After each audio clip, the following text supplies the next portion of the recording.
Madison called the accumulation of all powers, legislative, executive, and judicial, in the same hands the very definition of tyranny. He was not wrong, but he was not complete. There is a second form of the disease he did not name, because the Republic was too young to have contracted it: abandonment. The slow, voluntary surrender of each power by the branch entrusted with it, until the architecture of separated government remains standing but empty, a cathedral in which no one worships. The founders designed three co-equal branches, not because they trusted any of them, but because they trusted none. Ambition must be made to counteract ambition. The interest of the man must be connected with the constitutional rights of the place. This was not optimism about human nature.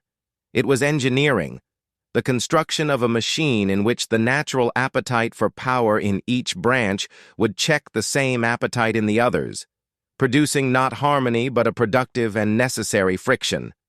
The machine requires that each branch occupy its designated role, not occasionally, not performatively, as the daily, tedious, unglamorous business of governance. When one branch abandons its function, the others do not remain in equilibrium. They metastasize.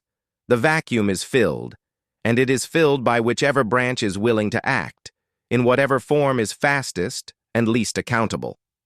The result is not a constitutional crisis, but something quieter and more corrosive, a constitutional decay that produces no crisis at all, because the forms are preserved while the substance is hollowed out. Ask a simple question. What does Congress do? The Constitution answers in its first sentence. All legislative powers herein granted shall be vested in a Congress, not some, all. The branch that was designed to be the most powerful, closest to the people, most accountable, most numerous, was given the sole authority to make law, to levy taxes, to appropriate funds, to declare war. Every other power in the constitutional system is derivative. The president executes the laws Congress writes. The judiciary interprets them. Without Congress, there is nothing to execute and nothing to interpret. Congress no longer writes law. Each session produces fewer substantive statutes than the last. What it does pass is largely ceremonial: post office namings, commemorations, technical amendments to legislation written decades ago.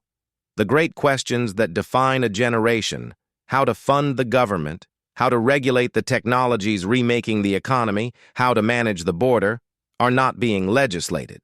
They are being deferred, delegated, or abandoned entirely. What Congress does instead is perform. It holds hearings. The hearings are not oversight in any meaningful sense. They are judicial theater, elected legislators cross-examining witnesses under oath, rendering verdicts from the dais, clipping the sharpest exchanges for distribution. A committee chairman who produces a viral interrogation has accomplished, in the currency that now matters to him, more than a chairman who produces a bill. The hearing requires no coalition, no compromise, no floor vote, no conference with the other chamber. It requires only a microphone and a willing subject. The budget, the most fundamental expression of legislative power, has become a continuing resolution, a confession that Congress cannot agree on what the government should spend, and has chosen instead to keep spending what it spent before, adjusted for nothing, responsive to nothing, an autopilot that allows every member to avoid the one vote that would require him to prioritize. The hearings continue. The cameras roll. The budgets are deferred. And the branch that was built to be the engine of self-governance has become its most elaborate stage set. The founders made Congress Article 1 for a reason. It was first because it was to be foremost. The branch closest to the people was entrusted with the heaviest powers, because Republican government means, above all, that the laws under which citizens live are written by officials those citizens can replace. When Congress stops writing laws, it does not merely fail at its job. It breaks the chain that connects the citizen to the government. The citizen votes, the representative campaigns, the election is held, and nothing is legislated.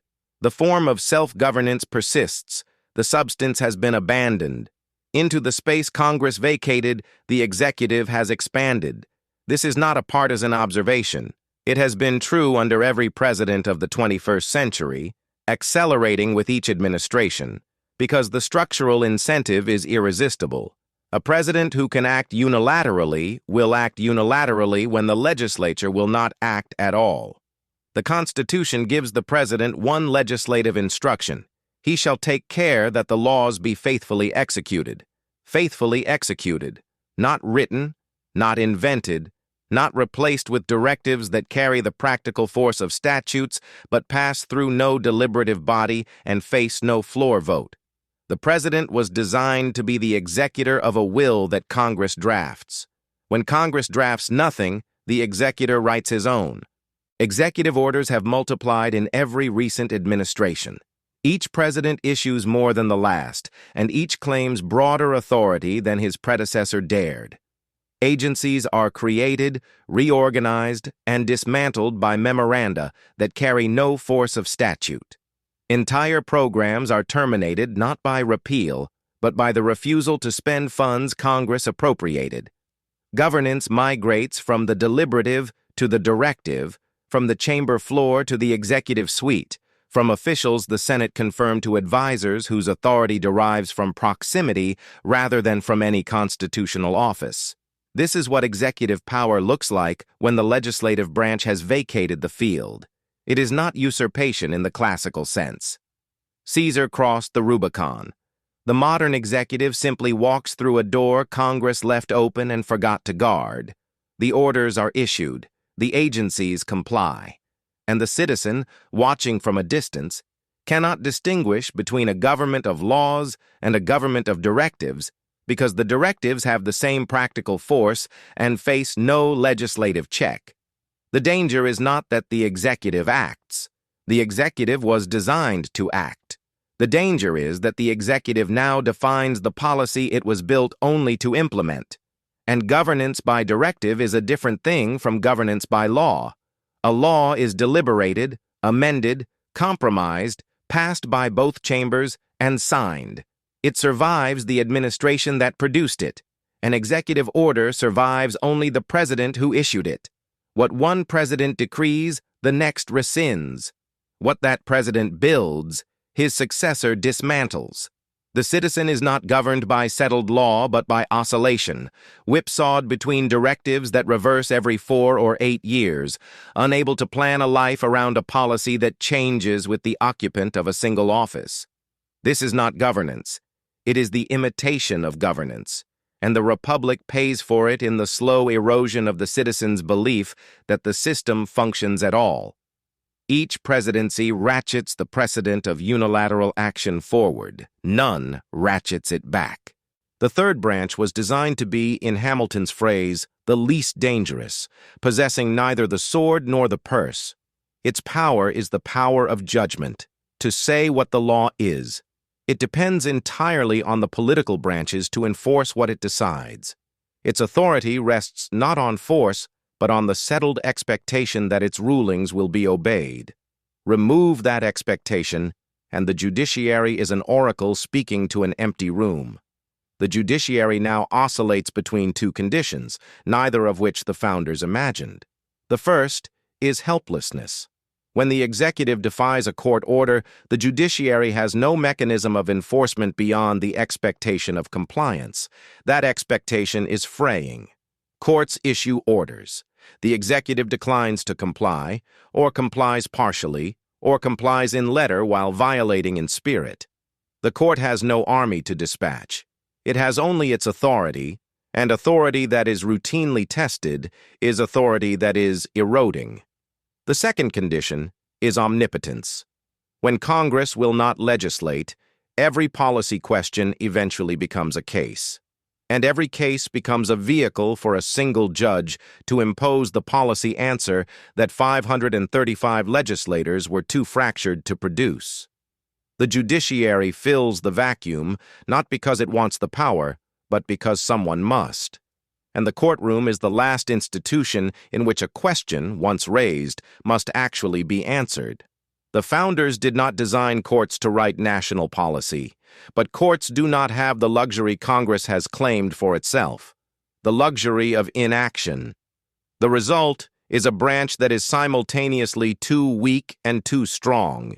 Too weak to enforce its orders against an executive that has learned it can delay, defy, or simply outlast a ruling. Too strong in the moments when a single jurist, unelected and unaccountable to any constituency, answers questions the entire legislature refused to address. Neither condition is judicial. One is impotence. The other is legislation in robes. The architecture does not need to be redesigned. Consider what Madison's generation actually built. A system that assumed the worst about human nature and, from that bleak assessment, produced something that has kept more than 300 million people free for a quarter of a millennium. No monarch designed it. No philosopher king imposed it. A room full of men who disagreed about nearly everything constructed a machine that converted their mutual suspicion into a functioning government.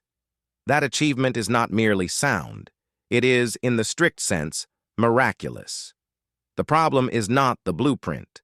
The problem is that the people who occupy the offices have stopped doing what the offices were built for. What the Republic requires is not complicated, and it is not new. Congress must legislate, not perform, not investigate as a substitute for governing, not defer to the executive because legislating is harder than campaigning. Legislation is tedious. It requires compromise, which means accepting half of what you want. It requires voting on the record, which means giving your opponent something to use against you. It requires choosing, which means telling some of the people who elected you that they cannot have what they were promised. This is the work. It has always been the work. The founders did not design Congress to be popular. They designed it to be functional. The executive must execute, not legislate by memorandum, not govern by directive, not build parallel institutions that answer to no one the Senate confirmed. The power to act is not the power to define. A president who fills the legislative vacuum is not a strong leader. He is a symptom of a weak Congress, and the strength he accrues will be wielded by his successor in ways neither he nor his supporters will welcome. The judiciary must judge, not administer national policy from the bench, not serve as the venue of first resort for every question the political branches refuse to answer. And when it judges, the political branches must comply. Not because the court is infallible, but because a republic in which court orders are optional suggestions is no longer a republic governed by law. It is a republic governed by whoever has the nerve to ignore the ruling. None of this is inspiring. None of it produces a viral moment. The structural incentives run the other way. A legislator who compromises is primaried. A president who defers to Congress appears weak. A judge who refuses to fill the vacuum leaves injustice unaddressed. The system as it now operates rewards the disease and punishes the cure. Governance is, by design, boring. Self-governance demands citizens who are willing to be bored by the process that protects them, who understand that the tedium of legislation, the slowness of deliberation, the frustration of compromise are not failures of the system, but the system itself. A people who demand spectacle from their government will get spectacle, and spectacle is the one thing a republic cannot survive on. Tocqueville, writing of the France that preceded its revolution, observed that almost all the princes who have destroyed freedom attempted first to preserve its forms. The assemblies still met, the votes were still taken, the structures still stood. But the life had gone out of it, because the institutions had ceased to serve their purpose and had become monuments to themselves, maintained not because they functioned, but because their existence allowed everyone to pretend the republic was still in operation. The republic's three branches still convene. Congress holds hearings. The president issues directives. The courts hand down opinions, the scaffolding of separated government is intact, and the casual observer, seeing the building still standing, assumes the building is still occupied. But architecture without function is ornament, and a people who mistake the ornament for the government have already begun to lose the thing the ornament was built to house. The separation of powers was Madison's wager that ambition, properly channeled, could do the work of virtue, that men who could not be trusted to govern wisely could be trusted to guard their own prerogatives jealously enough that no single branch would swallow the others. The wager assumed one thing he did not write down because it did not occur to him that it needed saying, that each branch would want its own power, that legislators would fight to legislate, that executives would respect the boundaries of execution, that judges would insist on the enforcement of their judgments. He did not anticipate a Congress that would prefer performance to power, an executive that would prefer decree to execution, or a judiciary that would oscillate between silence and supremacy. The cathedral still stands. Its lines are beautiful. Its proportions are sound. But a cathedral is not its stones. It is the congregation that fills it, the purpose that built it, the discipline that maintains it. Without these, it is a monument, and monuments do not govern. The separation of powers was never a gift to be admired. It was a discipline to be practiced, and a discipline that no one practices is a discipline that no one has.